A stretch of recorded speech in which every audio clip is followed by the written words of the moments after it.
What's up, everybody? Thank you so much for listening to Your Ex-Drinking Buddy. My name is Brennan Tassif. I'll be your host. Subscribe, rate, and review wherever you get your podcast. Check out the merch store at brennantcomedy.com/merch-store. And make sure you subscribe on YouTube as well. We'll put the shorts up there, the full video, the whole thing. Thank you so much for listening. I love it. I hope you love it. Subscribe on Patreon, too. We do bonus episodes. I do Tales from the Restaurant, where I talk about celebrities I've waited on and whether they're assholes or not, which is super fun. Also, we do a pre-show banter for my other show, Cheers from the Press Box with Joe Dorville. A lot of behind-the-scenes stuff going on over there, too. Make sure you just subscribe everywhere, just all over the place. I greatly appreciate it. And if you're not leaving the mean comments, thank you for that. Maybe leave a couple nice ones. Grab me your beer and grab me a coke. We bout to sit for an hour, bullshit and tell jokes. And please don't mix it up, cause he done sobered up. Brennan T Comedy on your social media feeds. And Brennan Tassif is your ex-drinking buddy. Brennan Tassif is your ex-drinking buddy. Brennan Tassif is your ex-drinking buddy. Brennan Tassif is your ex-drinking buddy. What is up, everybody? Welcome into another edition of Brennan Tassif is your ex-drinking buddy. I am your host, Brennan Tassif. If you're new to the program, quick rundown of the show. I used to be everyone's favorite drinking buddy. It was my favorite thing to do, hang out with friends, get drunk, do drugs, get in all sorts of trouble, and then reminisce about those crazy stories. I am sober now, but it's still one of my favorite things to do, hang out with somebody and reminisce about the crazy old days. Most weeks I'll be joined by a guest. This week is no exception. All the way from Astoria, New York, Lance Weiss.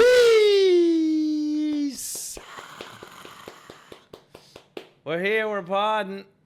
Party with Lance. I feel like I should look over here. Look wherever you want. The camera's there. Yeah. The audience is there. Yeah. I just want to have a conversation I'm ready. with you, Lance. I'm ready and I'm pumped. Before we get too far in anything, plug everything up front. Social media, the There's pod, the only whole one thing deal. to do. There's only one thing to go. Party with Lance. That's If it. you Google party with Lance, you'll be into the party and you'll be partying. Party with Lance. All platforms, all Googles, all Yahoos, Bing. The whole deal. Remember Bing? People were on Yeah, Bing. Is I that still remember. around? Ask Jeeves, Bing. Yeah, Bing's still around. I use it sometimes when I'm looking up naughty photos. Do you? Bing? Yeah. Just because I'm like, oh, I wonder if No one's, because no one knows to check Bing. Exactly. Yeah, not even the government checks Bing. You do all your dirty stuff on Bing. Dude, I wanted to have you on. So we've been touring a little bit on the Bro Adjacent Tour, thanks to our gracious and fearless leader, Matt Fulcheron. He had you on to host. That's the first time we ever met. Yeah. You've been doing comedy. You've been back into it for over a year now, but you had been doing it for quite a while before that. Yes. I want to. Well, I was gonna say I'm gonna set you up right here. I'm gonna tee it up, and then you're gonna hit it out. All right. How I always ask all my 12 inches. Yeah, that's the easy one. How I know comedy's a niche thing. How did you find stand-up? So we're kind of from a similar area. Well, you're Florida, but I'm from a town between Savannah, Georgia, and Jacksonville, Florida.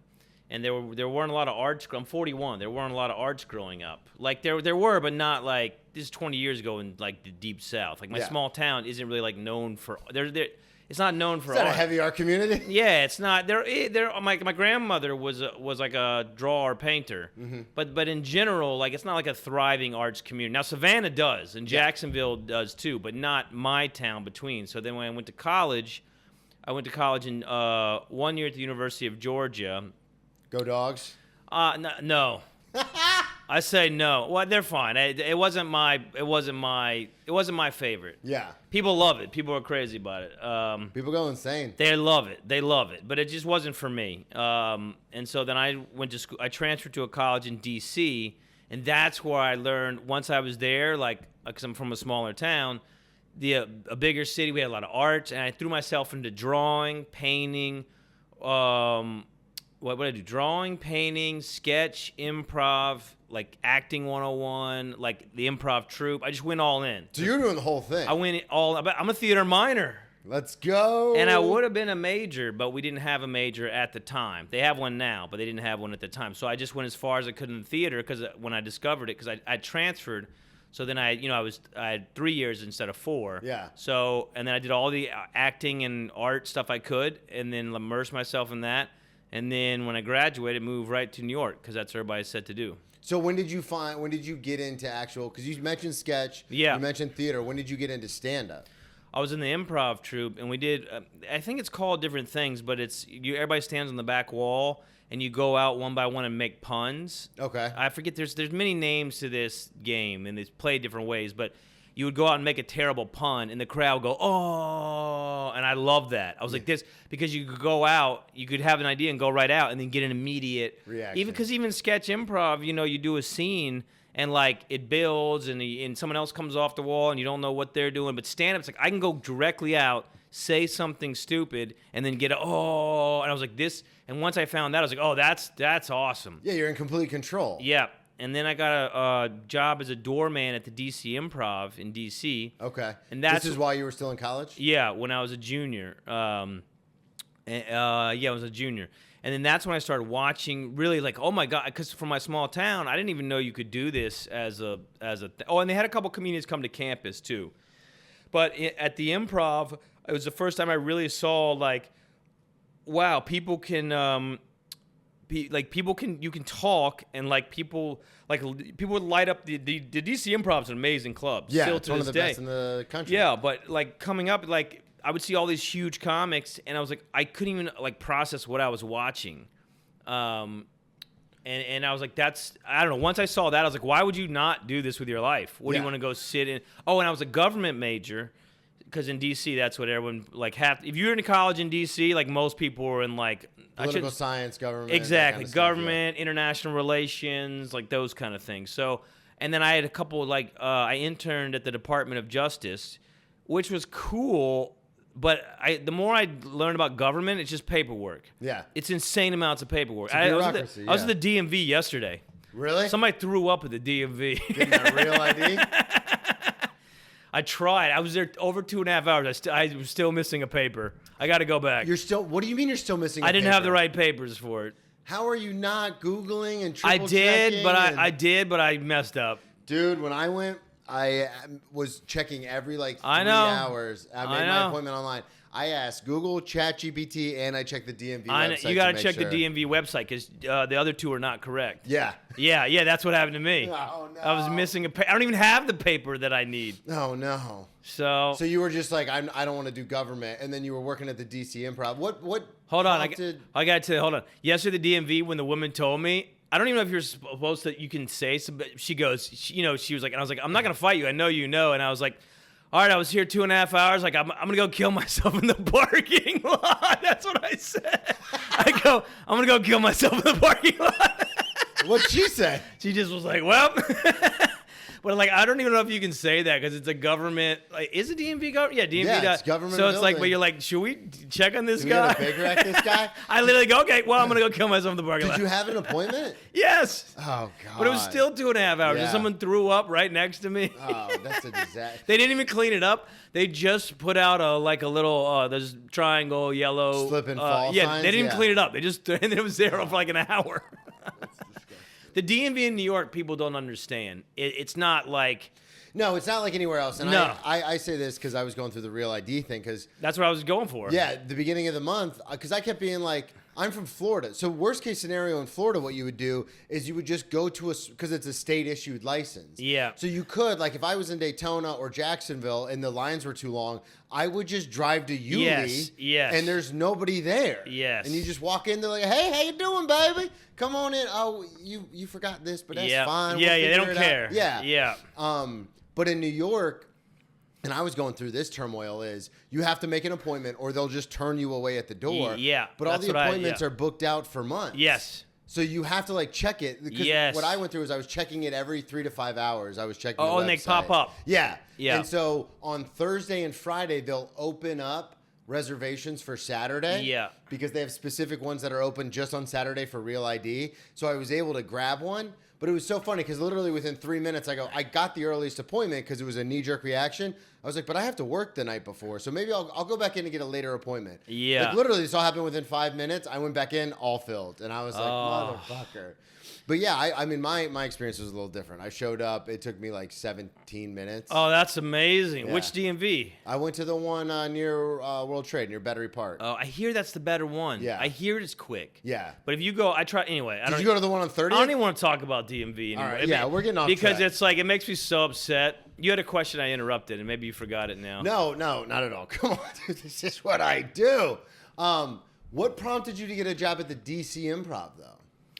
Because when I did the improv thing, then I started doing open mics around town. Okay. And okay. then So it was a natural train. It wasn't. Yeah. Because sometimes I'll have people on where fall into comedy. But you specifically were like, oh, this is what I want to do. Yeah. Once I did the improv game where the pun thing, and then I started doing open mics around town. Okay. And then you're like, wow, look, this is the DC Improv's like a I didn't even know what because there's again, my small town there. I knew comedy clubs existed, but I didn't, I was like, well, that's where you go. Yeah. So I got a job as a doorman, and I was a ticket taker. I don't even know if they do it now, but I forget. But it was only like a 2-hour shift. So it was like, I think I would work Tuesdays and or Thursdays. Like I was in college. So it was like once or twice a week, I'd be the door guy and take, welcome to the show. You're at table 12. You're at table 82, whatever, And then the shift was 2 hours. That was it. And I think it was $8 an hour. So it was like $16. And then I would watch the shows, right? Because I told him, I was like, I'd do anything. I just want to learn. I want to be in you're a college kid. What am I, 21? 2021. I guess I'm 21. You just want to be in the mix, and you're just so like bright-eyed, like I'm excited to be here, to be a comedian. You want to be in the environment, yeah, just be around it. So, and then I would finish class, and where I went to school, there's no metro, so you have to take like a bus to a metro or a cab. It's like there was no way to get there. So I'd finish class like 6 or 6:30 a lot of time, whatever it was, and then I'd my shift. So I'd take a cab to work. Then I'd work 2 hours, $8 an hour, and then it'd be late at night again. The metro's like cab home. I would lose every time I worked. I think like $12 every time I worked, or whatever the math is. Like not, but I did it just to be. And then I'll never forget. I've told this story a couple times, but not to these listeners. Hey-o. So I'll never forget. I saw, it was maybe a Tuesday night, whatever. Ron White was there. I'm too loud again. Yeah, I'm hot on the thing. No, you're good, brother. You're good. Passionate. Ron White. And this is when Tater salad. Yeah, when he was coming. He's a great comic. Yeah. This is when he was coming off the blue collar stuff. When they were massive. The blue collar tour. Jeff Foxworthy, Bill Engvall, Larry the Kid, Dan Whitney, Larry the Cable Guy. There, so he was like headlining. So it was sold out. It's like a Tuesday or whatever. And I remember watching the entire thing. I stood in the back, and I didn't even laugh once. I just stood there with my mouth open, like, because I couldn't process what I was watching, because it was so funny, and the crowd was like, people were like spitting out their drinks, they're bent over, you know what I mean? And I'm like, I don't even know. I never saw that before. And I was like, oh my God. Just murdering. I still get chills when I talk about it today. I just felt the chill now, even though I got this hoodie on. With that llama lanyard. Yeah, look at this llama. You got to zoom in on this llama. You guys see that? Yeah, I got it in my hometown. They told me it was from Lima, Peru. I hope this is not like horrifically racially, culturally inappropriate. I Googled like, what's the llama mean? I think it's positive. There's a chance I'm wearing this. I created this necklace. This is a lanyard I bought, and then I added this llama to the bottom. But there's a chance maybe I'm wearing something that's like horrifically terrible. Yeah, very bad. And I'm sorry if so. I did Google llama, and it seemed positive. So if it's like someone going to Thailand and they're like, no, it's the Buddhist way. It's the Buddhist way. Something about Buddha with llama, it said. Something. Oh, really? Yeah. I was talking about a swastika, but yeah. No, but there's something with llamas in Buddhism too, I think. Really? Yeah, and I was like, oh, this is good. I half read. I read half a sentence. Like it said llama Buddha. I was like, well, this is probably good. Really? You seem so laser focused. You seem I like am laser focused, but I'm hoping the ignorance gets me through on this one. Do I seem laser focused No, I'm being scattered? Incredibly sarcastic because we've gone off the rails 4 or 5 times already. So I watched Ron White. See, right back. I watched Ron White, and I didn't know you could do that. Like what he did, I was like, I can't believe it was like magic. And then from there, I was all in at that point. Like my getting a job after school. I didn't even. Everyone was going to law school and grad school and whatever. You're like, I'm going to New York. I wasn't even like. I was like, I'm not. I'm a comedy person, and Yeah. ever since then, I've been a comedy person. I never. Yeah. So when you got to New York, because you, like you said, you graduated, and then the first thing you did was come to New York. Yeah. Was it kind of a culture shock with the comedy scene here? Because it was for me. Like, Yeah. I was getting on shows in Jacksonville, and I had a great set of friends, and we were like, we Yeah. toured the Southeast. You know how it is. You do show at a bar here, and then you drive 2 hours, do a show at a bar Yeah. there, and everyone's having a good time. And then I got to New York, and it's like all business, and I was like, Yeah. oh, this is, and then like. You try to get in. For me, I would try to get in at clubs, and they'd be like, "Well, how many Yep. followers do you have?" Like people, I have certain people that I know that they're like, "Well, I'm not going to wreck you until like you get more Yep. of a following, because then I look like an asshole." And you're like, "Oh, Yep. this is way different. Yeah. I We're mean, not well- just boys hanging out anymore." No, well, New York is the major leagues. Yeah. This is what, and I've been traveling a lot recently, which has been good for comedy. But here, I do a quick plug for New York. Like, and I don't always do this, but like, yesterday was Wednesday, Mm-hmm. I think. Yesterday was Wednesday. I did 4 shows yesterday. Yeah. That's like, I don't always do 4 shows. Like, I'm not trying to sound like, Hard flex. I got 17 spots every single night. But I did 4 shows real shows on a Wednesday, and they all had fun, good crowds. Yeah. You can't do that anywhere. No. So when sometimes I'll travel and I'll be in the middle of Florida and like, should I really? Can you? I was somewhere and someone's like, I heard you could get up every night in New York. I was like, every night? What do you could do 17, 50, you could do. Especially if you work in open mics with that too, you Oh could my be God, on you could be- stage 12 times a day. Starting at like noon, there's Yeah. like mics in the city. Noon, I- 1, on- 2, 3, 4, On 5. Wednesday, I go to the 1, Yeah. the 2. I go to a 1, a 3, a 5, and a 6. Yeah, that's what I'm saying. So why am I going on this tangent? Because But- we're talking about New York. Oh, You get yes. to New York and it's Yeah, a different animal. Yeah, it is the major leagues here, and you can be. And I did 4 shows last night. I was on stage at 12:30 last night. That was my last one. It makes you. It's the major leagues, what you're saying. So, Yeah. but I was coming from DC, and DC is a very good comedy. Always has been. Probably always. I mean, who knows? Always will be. The whole world's probably over soon. But the DC scene is awesome. And when I started there were amazing comics, and there still are. Some of them still live there. Some of them are now famous. They moved on. And so DC is I'd say it's one of the best comedy scenes. Yeah. And I'm like partial to it because I started there and I just like it. But it's awesome. The scene. So coming from DC to New York is not a terrible. And there's kind of a feeder. There's some comics that it's moved. It's like Boston moves down. DC, Yeah, it's Philly a straight move shot up. too. It's not Yeah. like in Florida. You have to fly if you're going to come to New York. Yeah. Whereas with DC, you could just jump on an Amtrak. Yeah. So it doesn't feel completely like. Yeah. What was your experience when you first got to New York and you were like? Because for context, I was like, boy, oh boy. Yeah. Like, I've been doing this a long time. I'm pretty good at this. Yeah. So I would go, like, hang out at the stand in the cellar, being Yeah. like, well, eventually someone's going to be. No, And nobody cares. Nobody gives Yeah. a shit. And so I played it all wrong. And I tell people this all the time. Like, especially if you've been doing comedy a while, wherever you're from, and then you move to New York, hang out at the smaller clubs. Yeah. Get in at the smaller clubs and then build yourself up. My whole thing was I was like, well, I've watched Crashing a bunch. I know how it works. I'll just Yeah. go hang out at the cellar, and then ST will be like, do you want to get on stage? Yeah. But that's obviously not how it works, and it was a terrible plan on my part. So for you, when you moved to New York, what is your, because you're all in on comedy, you're Yeah. fully invested on this. Are you thinking like, I'm just going to hit a bunch of open mics, I'm going to start hanging out at these clubs? Like, what was your plan in your head? When I got here, I dropped off resumes at comedy clubs. Same Okay. thing, because I worked at the DC Improv Yeah. now. So I was like, hey, I was at the DC Improv as a doorman. I dropped off resumes, I think, at Dangerfields, Caroline's, maybe the Comic Strip. Was Broadway even around? Maybe New York Comedy Club down on the original one, or down on 24th Street before, like. Yeah. So I dropped off resumes like 4 or 5 comedy clubs, and like, hey, I was like, I'll sweep the bathrooms. I just want to put me in the mix. Like, can I do anything? And that's because I was at the DC Improv.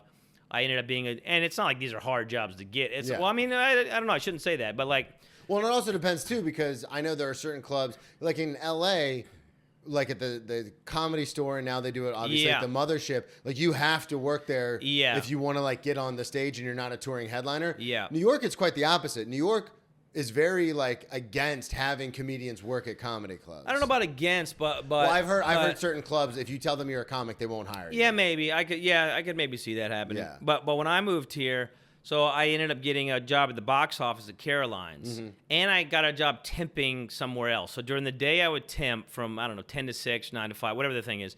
And then I would work at Caroline's like maybe two or three nights a week. I'd be the door person there, the ticket taker at the door. But then I moved from that job into the back office of Caroline's. Caroline's used to have a back office that not a lot of people know about unless you like knew. But then I worked it was a full-time job, 10 to 6, Monday to Friday. So I'd come in, I lived in Harlem at the time, I'd take the train down, I'd work from 10 to 6 at Caroline's, then I got a lot of spots at Caroline's. So I was doing and I'm only a year into comedy, 2 years into But is it because you're working there that you're now, because you know the people and a little stuff, bit of both, like, and like they took care of me, and like they could see that I was like young and wanting to. I got a lot, you'll hear things about every comedy club, good and bad. Of course.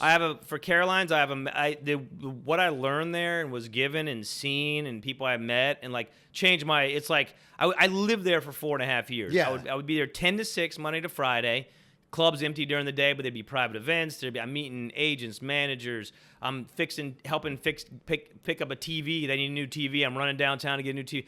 Doing everything, just in the club, like whatever. And then I would do spots at night.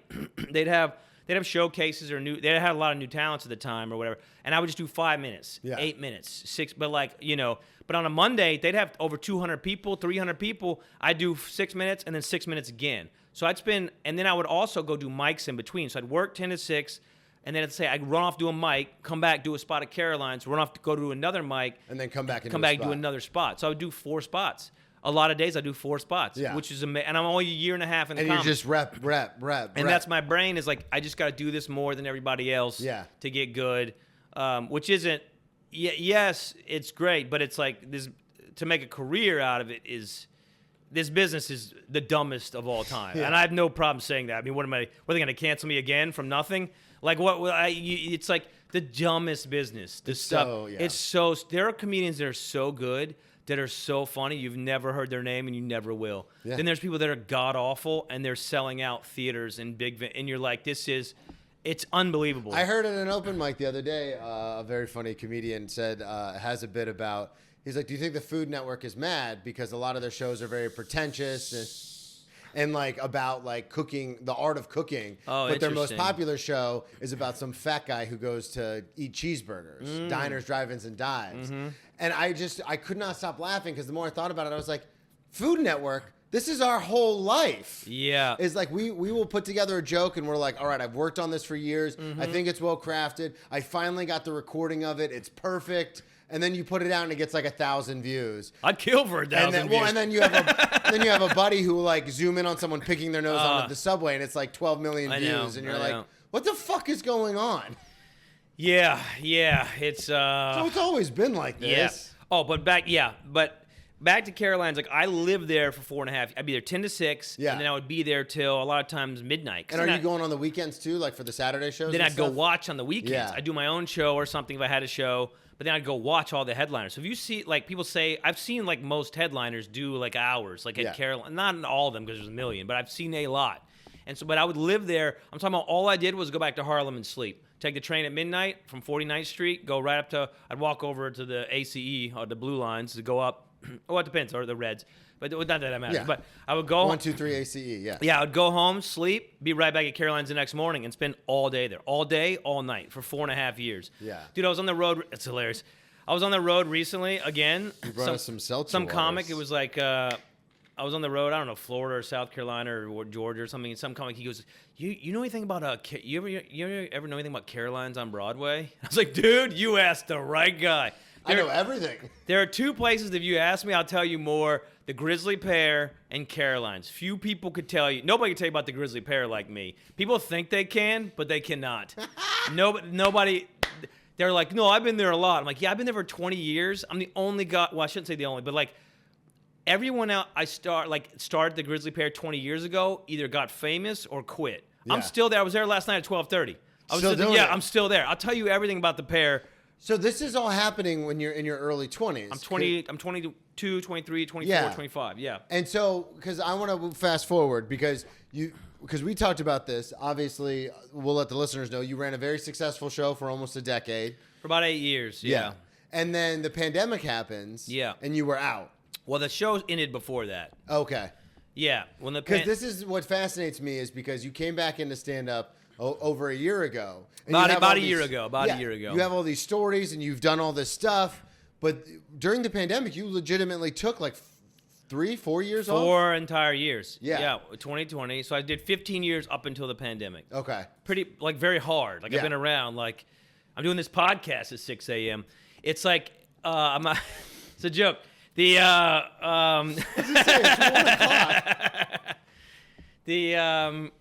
yeah, and then when the pandemic started in 2020, I stopped. And then I started back up a year ago. So I had 4 years off. So I'm back 1 year in. You and I have talked about this, but I find this fascinating, and I kind of want the listeners to hear about this. And the viewers. Yeah.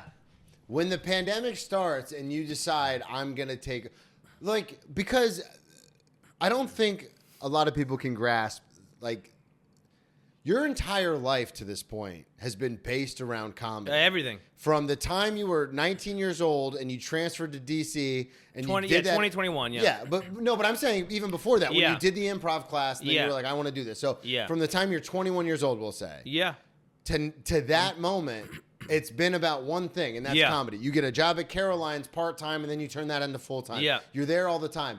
So what happens, whether it's the rat race of the industry or the impending world apocalypse of the pandemic, what happens to where you're like, I'm out. I'm not doing this anymore? With the pandemic? Yeah, like just for the fact that you stopped comedy for that long.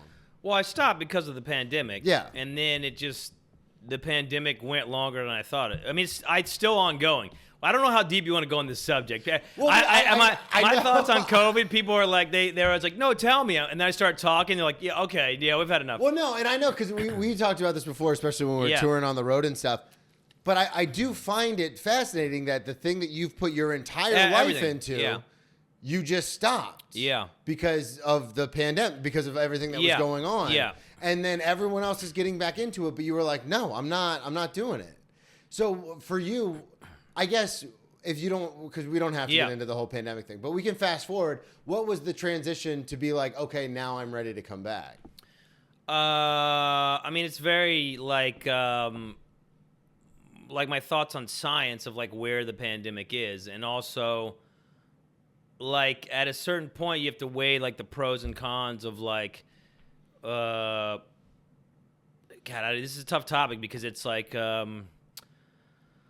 I think I don't know how. Well, okay. I don't know how to answer it in a way that's like. I'm just saying, if someone walks up to you and goes, "Hey, Lance, I haven't seen you in a while. Where you been?" It happens to me every day. Yeah. So because I was around so long. Yeah. Like I'm gonna go somewhere tonight. I have a show, maybe 2 tonight, and so if when I show up tonight, I might see someone I haven't seen in 6 years because I had 4 off. Yeah. And then I've been on the road a lot this year. Now that I'm back. So they haven't seen me in 6 years. They're like, holy shit, Lance, what the fuck? Like, that happens to me almost every night. Yeah. I've had a couple people like, dude, I thought you died. I've had...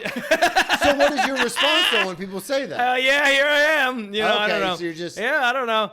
And they're like, dude, you... and I'm like, yeah, I'm back. I don't know. Okay. Yeah, I don't have much of a... I didn't know if you had, like, a loaded, like, generic, like, oh, this is what I always tell people think everybody. I'm crazy. I mean, look at this whole outfit. Yeah. People think I'm crazy, and I've just accepted that people think I don't care. Yeah. Like, I almost kind of prefer it.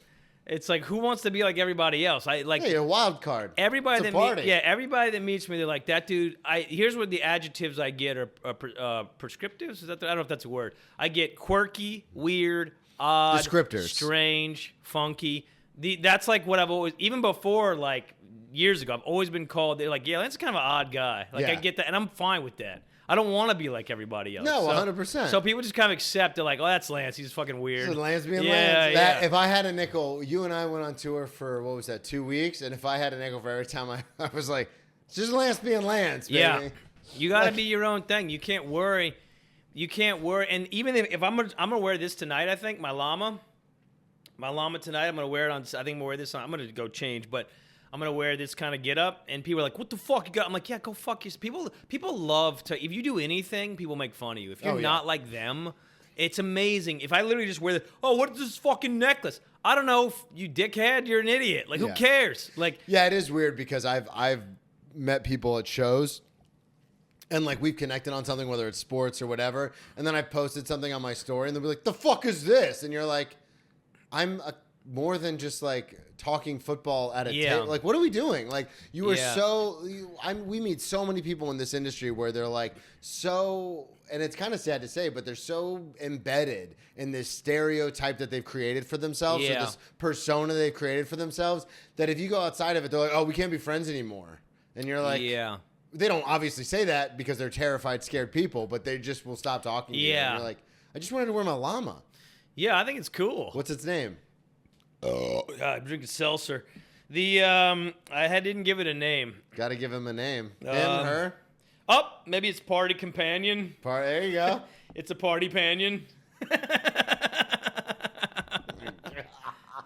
It's Peter the Party Panion. There it is. Peter. Your llama Peter. Yeah, Peter the Party Panion. Let's get into it because we still got a lot of time. Oh, we got to get into it. We're going to talk about, so for those of you listening, I've known Lance for a little while now, probably like and a couple I'm one of the greats. But I remember when we were out on the road, you don't drink excessively. You're not a big party as far as drinking and drug use on the road guy. Even though your whole persona, you would think you were like this party animal. I am. You are. Yeah, I am. It's just not through the aid of any substances. No, party doesn't have to be like drinking and drugs. Life could be a party. I wanted you to explain this to the listeners because you've taught me this. I'm going for life as a party. We're partying right now. We're partying. Everything can be a party. You ever go hang out with your like nieces or nephews? Oh, yeah.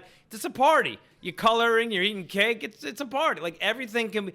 Life is so short. We only have a little time left, all of us, because this just is short. Like, why not try and make it fun and interesting and like. Parties don't have to be I got hammered and then was in an alleyway and I ruined my next week. Like it can, you know what I mean? Yeah, like no. A party can be, we go to Dave & Buster's and we go get chocolate cake. Dude, that's a massive party. That's a party. Everything can be a party. So why not make light? And I want everything I do. I'm not saying, listen, I get depressed, I get down, I get, some of this has been some serious. It's like, but I want people to watch it. It's like, hey, it's pretty cool. Yeah, it was kind of fun. He's a fun guy. Yeah, whether it's like, whether it's not all interesting, or I hope people watch this to go, hey, this was pretty cool. It's worth my time. This was fun. There's some cool guys. Handsome, big rods. These guys are cool. So I want people to just. But I find it refreshing, and actually, especially in comedy, because so many comedians are like depressed, angry. Yeah. Crazy people like me. Like I would label myself as like one of the sad clown kind of guys. And then I met you and you're just like, nah, man, we're having a good time. Like we're always, and the thing that I like about it is because when people come on this show, I always send them a text and I always go, hey, send me a list of 3 to 5 of your best and or worst drinking, drug, party, or getting in trouble stories. Every single time, they send me the worst ones. Yeah, sure. Like I got hammered and was in an alleyway and ruined my next week. And I'm like, I always put best in there, but it's such a knee-jerk reaction for us to go negative. Yeah. And you are like so far the opposite of that, where, I mean, we've only known each other a few months, but we were spending like every minute of every day together. You go on a camp with someone, you're like, we're friends for life. You never see him again. Yeah. But it was very much that, we're on the road, you're driving, we're in cars together for 6 hours, we're staying at hotels together, we're going out after shows together. So it was a pretty intense party with Lance experience. Yeah, a PWL. Yeah.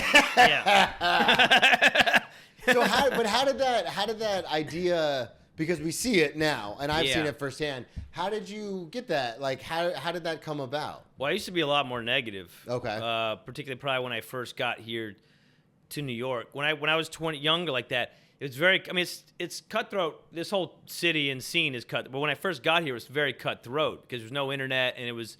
Now there's so many comics, and there's now. Oh yeah, you couldn't make it on your own back then. You had to have like a booker or a manager or somebody like a gatekeeper. Yeah, or we were all just fighting. There were less of us, so it was more. It's like it was more of a small town. Yeah. Now there's comics that moved here yesterday with 500,000 followers who've been doing comedy 3 months who are going to sell out around the. That's what I'm talking about. And that's fine. I got no problem. But it's. Oh, I got a big problem with it. Well, I could go, but the bit when, I've got all the problems. But when I moved here, it was a smaller group that moved. There were less comedians, so it was very high school-y kind of. Yeah. Now it's like I don't know who anyone is anywhere because there's so many of us. I know a lot of people, but there's just more than ever. You know. Yeah, no, and I say it all the time. I'll do a show and I'll be like, I've been here for 4 years. I normally do something comedy related 6 days a week, whether it's a show, an open mic, recording the podcast, something comedy related. And he 6 keeps days the a one week. day open for his girlfriend to keep it alive. Every Thursday. And that's why I'm alone. I'm out there. But I'll do shows where I'm like, how do I not know anyone on this lineup? Or it's crazy. Yeah, like someone will, like I have a non-manager, so basically a manager who doesn't rep me but will throw me on shows. I call him my non-manager. I'd kill for one of those. But I mean, he doesn't talk to me anymore. But he will randomly like be like, hey, you're on the show 8:30 Monday, and I'll show up. But because he put me on it wasn't through a friend. Yeah. There's like literally the booker, the people on the show. I'm Sure. like, I don't know a single fucking person here. Yeah. And I'm around comedy all the fucking time. Yeah. It's crazy. Yeah. So when did you? So you said you were more negative when it was a smaller, tight-knit community. And then when did party bloom? Well, I think probably running my show kind of with the guy Brendan Fitzgibbons, who's in LA. Shout out now. Brendan Fitzgibbons. One of the greats. Our show, I always wanted to make it. I don't know. I never really thought about how it came. I'm not saying I'm all positive all the time now, but I'm trying. You know, our show that we ran. I think because I would go to so many shows, Brooklyn, Queens, wherever, Jersey City, the Bronx, and like so many people. You go to a lot of shows, people wouldn't try. Like I like that we're trying here. You have lights, you have sound, you have a little backdrop. It's like we're trying. Yeah. Like you go to a lot of. I'd show up to some show in Brooklyn. It started at 8. Person running the show would show up at 8:30. And then like start, and I'm like, what are we like? There's no audience. They're not even trying. And like, you didn't even. Why are we? You're just saying this sucks for all of us. Yeah. And I got tired of seeing that. I'm sure there were a lot of good shows as well, but like I got tired of being like, why are we even doing this? No, like, and we experienced that in the not so distant past. Where we were like, what the fuck are we doing exactly, and it makes me angry because like it's not that hard. Yeah. And so then I start I was like, I think I could just run a show, like, and so my buddy, it was 3 of us that started, then it became, the other guy stopped doing comedy, went do something else in life, and then we, He got out. yeah, he did, he did got very out. successful doing the other stuff, so, and then me and Brendan kept it going, and then, like, it grew to, like, we just wanted to make it fun, we just, like, it's our show, let's get there and set up, dude, we used to, people think, like this is before the internet really like had the power that it does now. Yeah. We used to chalk for 2 hours before the show every corner in the neighborhood. Free comedy shows are free, which in hindsight maybe was dumb, but is a free comedy show, Lucky Jack's Bar with arrows. We do for 2 hours around the entire neighborhood. So people saw. Yeah, and when you get 4 people or 6 people, then we post on all these internet things. We actually tried, and it grew to become like a really cool show.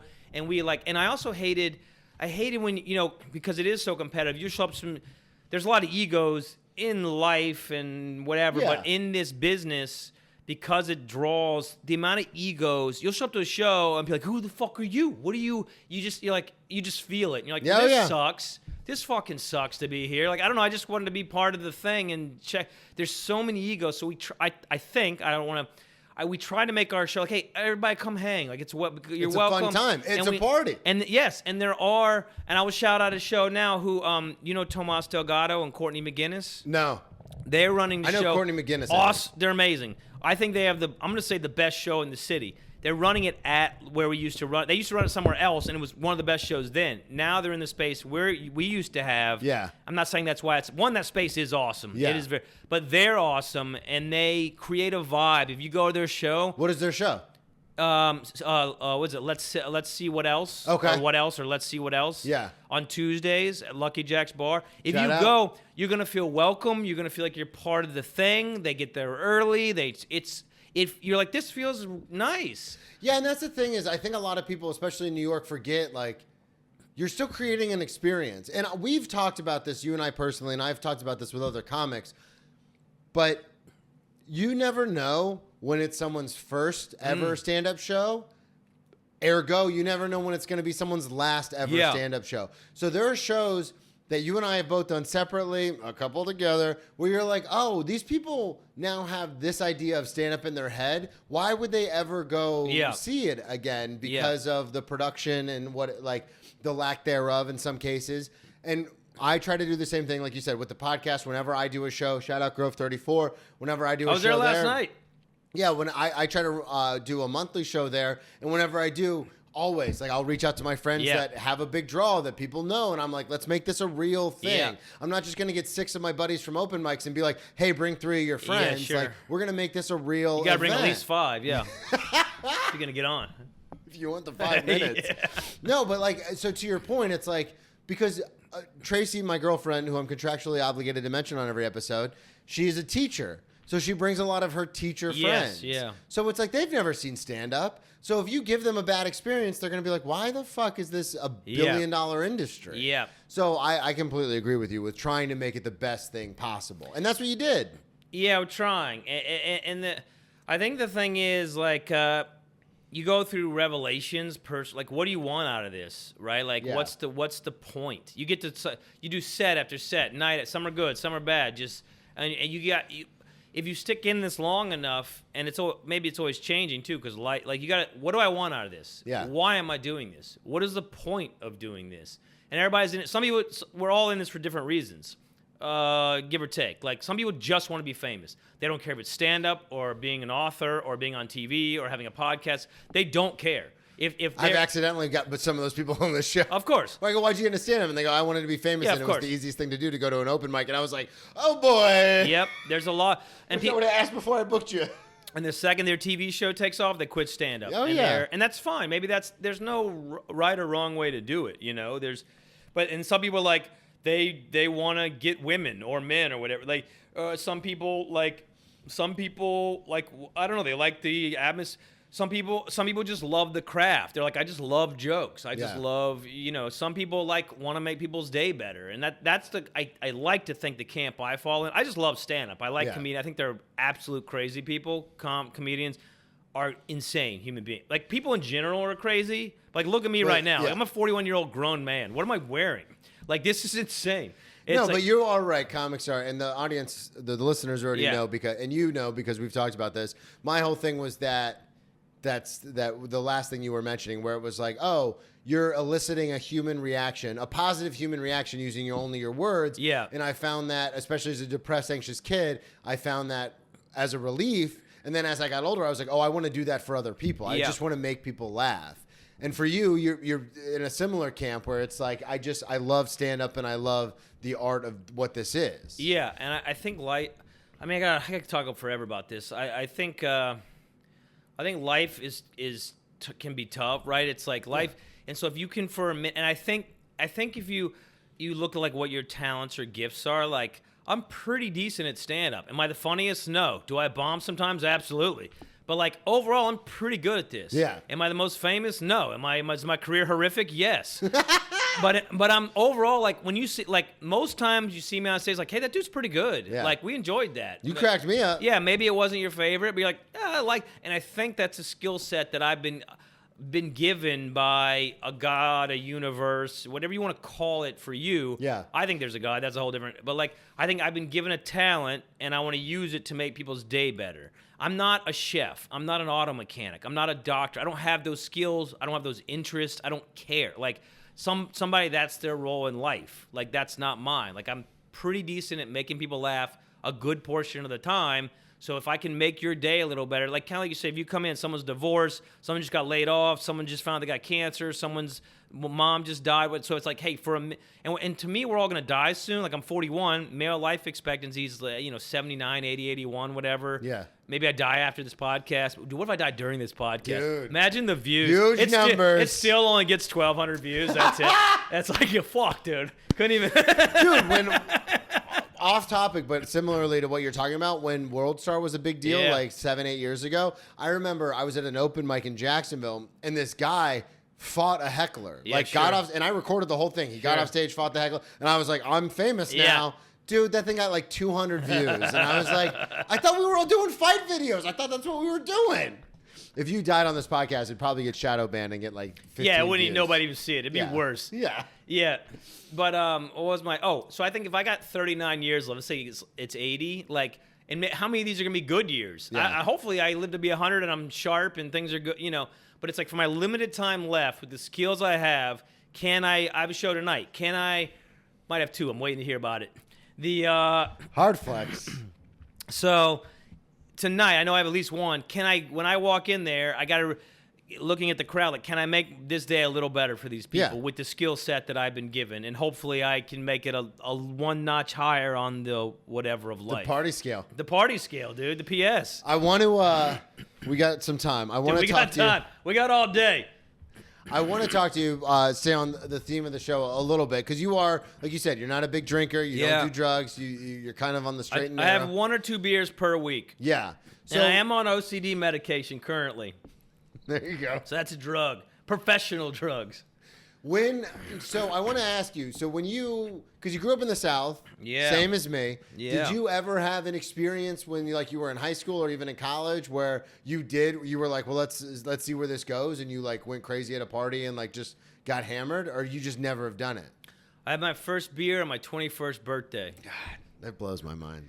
My 21st birthday, beer 1. And it honestly was maybe one of the it's one of the best decisions I ever made. And I was already like halfway through college at that point. Yeah. Is that right? Yeah. Yeah, it was halfway. Two-thirds. So no alcohol in high school, and freshman, sophomore year, no alcohol. So not until like that summer did I have my first beer on my 21st birthday. So what's happening? Because this is fascinating to me. You're at the first college you go to is the University of Georgia, which Yeah. is a renowned party school. Massive party zone. What's happening when you go to you're meeting friends obviously in the dorms and stuff? What's happening when you're going to these parties? I joined a fraternity because that's like people and I joined, I guess, a good one at the time. I don't know. They all say they're good. They're all Yeah. horse shit in my mind. I shouldn't say it. There's probably really great ones. I don't know. That's just me being. There are actually I know. Anyway, I'd edit that part, but leave it in. Don't edit this. Yeah, no, I know. But I'm saying it's like I misspoke. I'll say there are good ones, but it's not. I went, and here's why I didn't. So I joined a fraternity, and there's all these. Dude, they were like you can't talk for the week unless one of the older brothers is like, we see you around campus talking. I'm like, what? This is dumb. Yeah. I'm gonna talk. They're like, if you get caught in class, don't answer. I'm like, this is stupid. Like, I don't want to do this. Like, so I didn't want to go there because I was from Georgia, and I was just like, I'm not into guns and trucks and football, and like, I'm not a man. So it's just, I'm not into that stuff. Yeah, and no, I understand. Partying and sorority, fraternity, it's just not me. Like, so then I just started studying like crazy because I wanted to go elsewhere. So I'm assuming you end up at you were pledging a frat for a little while. For a week. And then I was like, I'm out. I'm assuming you end up in situations where everyone's drinking and stuff. All or you my just, entire life, yeah. Yeah, that's what I'm saying. Yeah. So are you just? That's what I guess kind of the thing the reason it's so fascinating to me, and if it's too personal, you know, obviously we don't have to talk about it. But the reason it's fascinating to me is because I grew up in an environment, and I've talked about it before on the show, where my ex-stepdad was a bad alcoholic, abusive, crazy, and I was like, I'm not going to drink because I see, and everyone in my family drank. Like we're a party family. We drink to celebrate, we drink to mourn.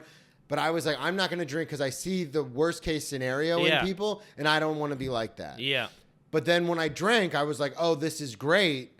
I feel so much better being drunk. Yeah. And then I kind of went the other way where I would seek out like parties and like hanging out with people because I didn't have that as a kid. Yeah. Like when I was bullied a lot. Yeah. So the reason I guess I'm so Well, curious. that's because you're ugly, dude. I mean, that's Hey-o. obvious. The reason I guess I'm so curious about it though is because in your situation, you're in the South. You're going to Georgia, major school. Yeah. So even just take high school out of it. You're around this stuff all the time. What in your brain where you were like, I don't want to do that?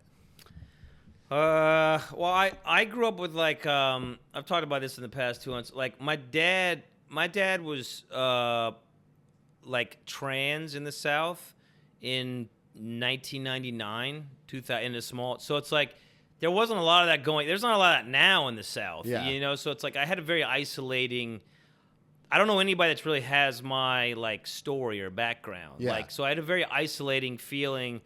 So I don't know if that's caused me to like try and be liked by people or something. I don't know. Like, but it also made me like, I've always felt just like I'm doing my, like, I'll wear this tonight and I'll get made fun for it. I'm like, I don't care. Like, I don't. So I think, you've just always had that where you're Yeah. just because that's I guess the less personal and the more general question I'm asking is when you're at a party and everyone's drinking, your brain doesn't go, oh, that looks like fun. No. Your brain goes, I don't want to do that. I don't want to be someone that needs it. Yeah. And I never wanted to be. I wanted to be able to walk into a party, and you know what? Honestly, it's a little because my childhood was kind of I had an awesome childhood in a lot of ways. I've always been around a lot of people and had a lot of friends. Like, I've always been lucky in that regard. Yeah. But I also had a very isolating, like, thing in my life, too. So it's like, I don't know. I've always, where am I going? I'm losing my thoughts.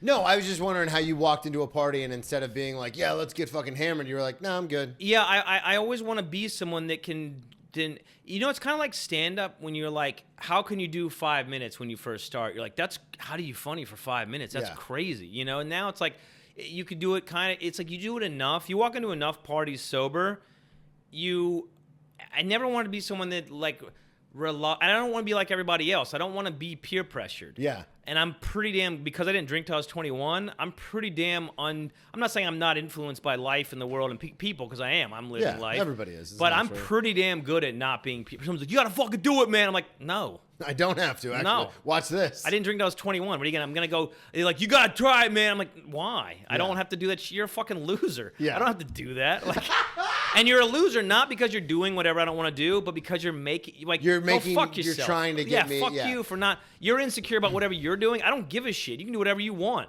But to then say someone's not doing you is insane. Oh, and I think growing up in the South, too, there's a lot of straight, white, very Christian, fundamental. There's one way, and you're pumped a lot of stuff growing up down in the deep South, right or wrong, however you want to, like. But then when I went to D.C., or I'm guessing I'm getting ahead of your question, but it's like you start to realize, like, well, there's many ways to do things. Yo, no, 100%. And who cares? I don't care. Like, even if someone comments about the way, I don't care. Go ahead. I actually find it funny. Like, this guy looks like a fucking, go for it. I don't care. It's not Well, gonna. you wear that watch a lot, too. Oh, yeah, I didn't wear it today. I'm going to wear it, I'm going to wear it tonight on stage. That is your favorite thing to do, is wear that watch, because then guys will be like, what are you, gay? And you're like, yeah, fucking, Fine. no, whatever. It doesn't matter. It's stupid. There's so many, people are so. Why, because I'm wearing a watch? Here's why. Because of my dad thing, because it was so isolating at the time, it built me to be like almost bulletproof in because it's like that was so traumatic.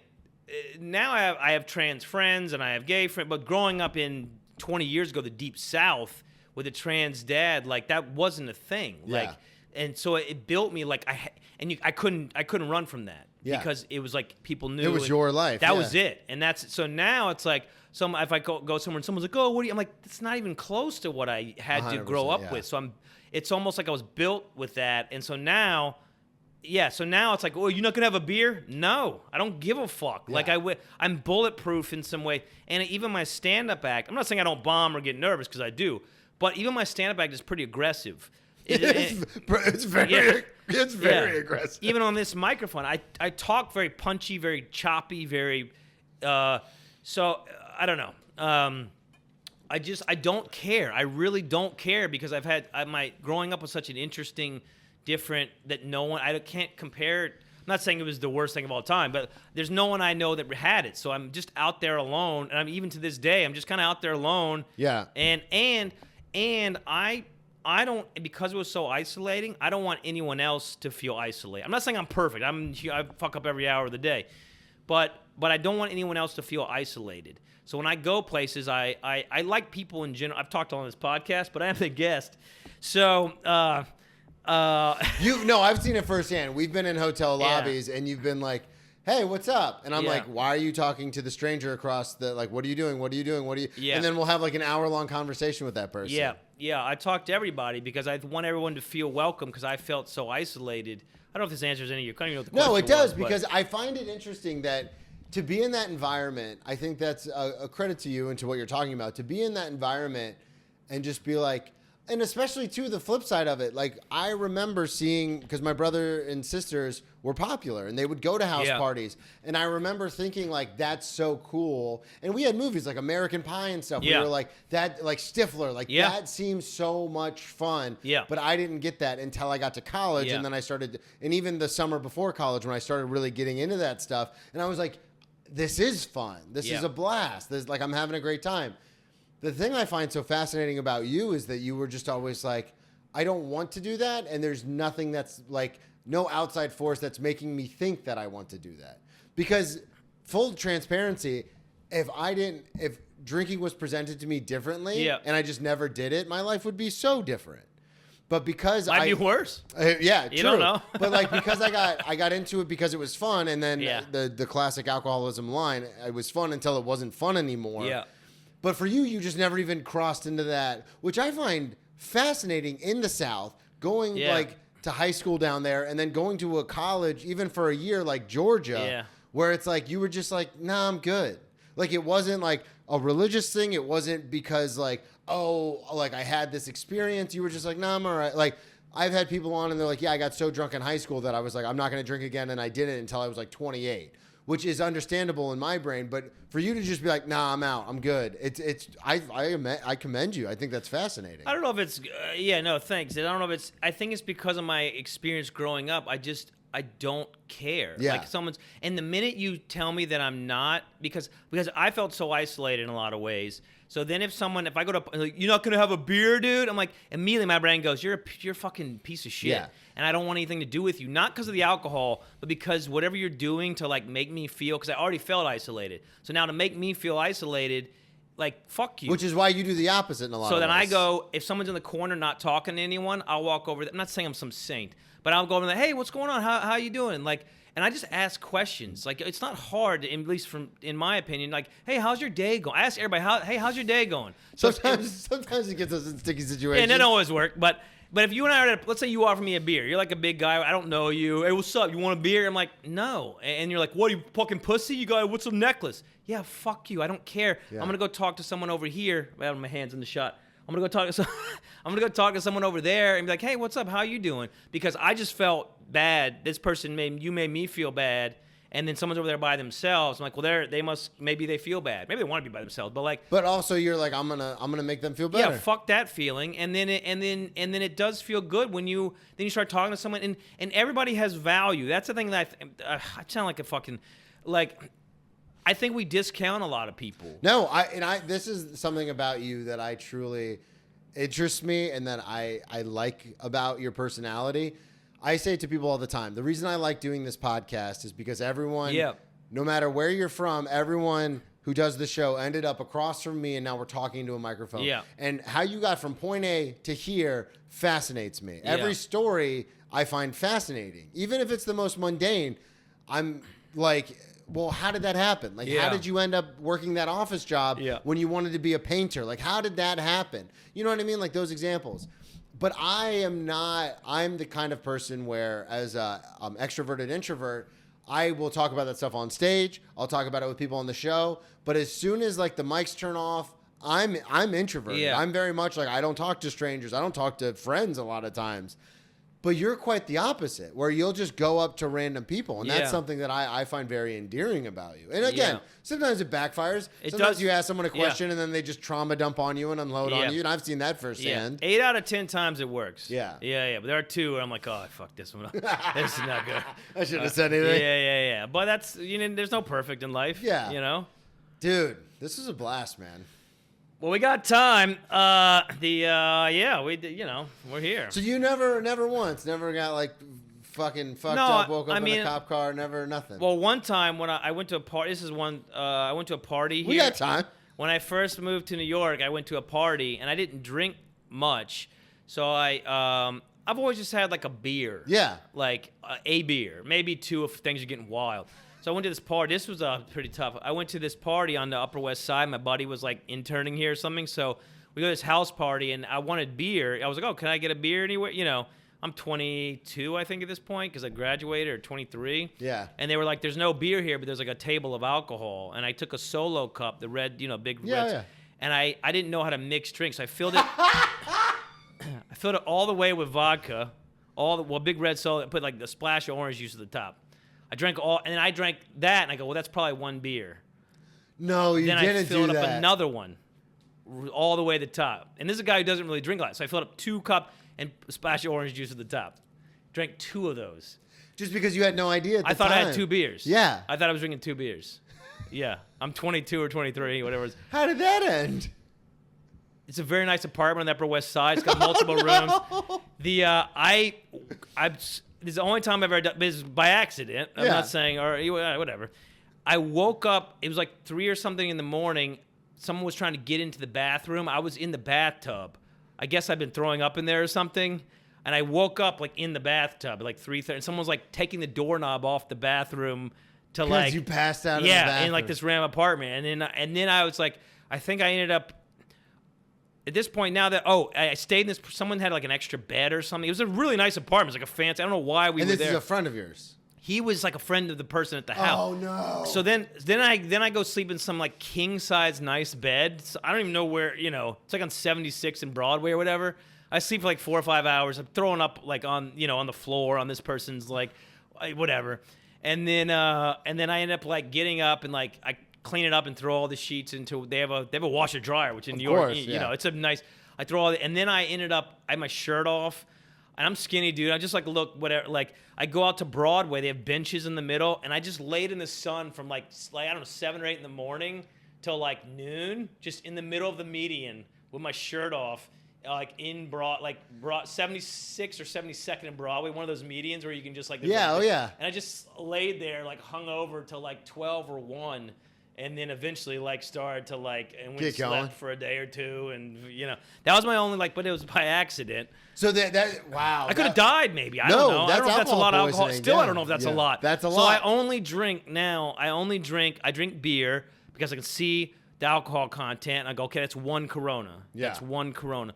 Or I'll drink whiskey. But even whiskey, I'm starting to, like, because I'm like, well, that's kind of one. But if you're a comic at some of these places, they give you like a real nice, generous pour. Yeah. And I'm like, that's fucked. 3 beers. Yeah. And I'm like, well, I'm fucked up. So I can't. So now I'm pretty much kind of mostly drink beer because I can count. It's 1 Heineken. It's 1 Corona. It's sealed in the bottle. This is what's crazy about even saying these alcohol names. If I go 1 Corona, the comments like, this guy drinks fucking Corona and Heineken. Yeah. Go fuck. Like, that's what life. This is like, it's like, fuck off. Who cares? Well, that anger mongering and that hate mongering, that rage baiting is like huge. That's how some people that we know have made millions of dollars. Yeah. It's just getting people hyped up on like, can you believe these motherfuckers over there are doing this thing? So in the comments, if someone writes, "Guy drink fucking Heineken, what a pussy," I go, "Hey man, thanks so much for the comment." I egg it on. I just go, dude. "Really appreciate it." I go, love all my fans. Yeah, my fans are great. I care less. I couldn't give a shit. Anybody who follows me, I never say the word fans because I think it's gross. Sure. I'll say listeners or like friends. I say or whatever. worshipers. Yeah. Yeah. I say. But I never use the word fan because it almost seems derogatory. Sure. Like, Yeah, I like your stuff, but I'm not like a fanatic. So, but whenever anyone leaves a mean comment, I'll always be like, love my fans. That's fun. Love my fans. Yeah. Dude, I can't believe it. We got there. You had one story and we got there. Yeah, that's it. But now, well, I know you're trying to end this podcast, but I'm keeping it going. We got time. But now I'm on OCD medication. Yeah. And you're not supposed to drink on it, although my psychiatrist, because he's one of the best, says you can.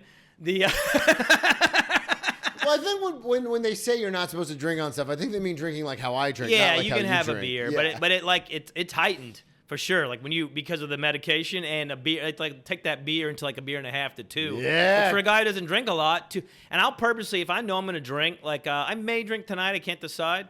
I don't know. But if it's like a big show and I know I'm gonna drink, it's a Saturday, it's packed, and I know I'm gonna drink, I won't eat from like 2:00 onward. So that my 1 beer and my medication, Actually, I'm like, woo!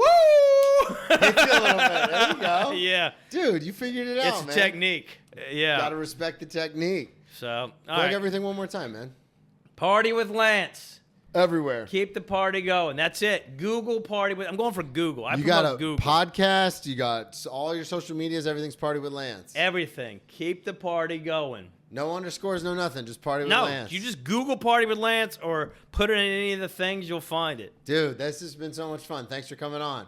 Thank you, everybody, so much for listening. At Brennan T. Comedy on all social media. BrennanTComedy.com. I'll be, by the time you're listening to this, Florida was great. We had a great time in Florida. You're going to be in Charlotte. Charlotte. By the time this comes out. Yeah. You're down there for like a month. 3 weeks. Just crushing. Of Southern glory. Dude, this was a blast. Thank you, everybody, so much for listening. We'll talk to you next week. Boom. We did it. We did it. That's showbiz. What do we got here? Do we get any messages?